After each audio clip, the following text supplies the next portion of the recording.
Tired of dying in PUBG because of lag? Let's fix that with Exitlag in under 90 seconds. First, head over to Exitlag's website. You'll find the link in the description below.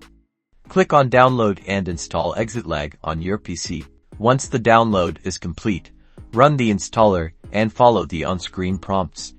It's a straightforward process. Just click Agree to the terms and conditions and let it do its thing.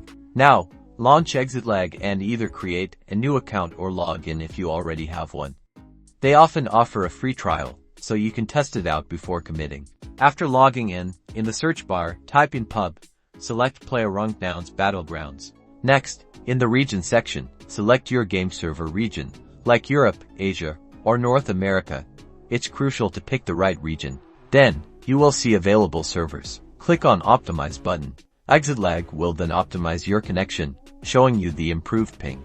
Now, launch PUBG and jump into a match. You should immediately notice a significant reduction in lag and a more stable ping.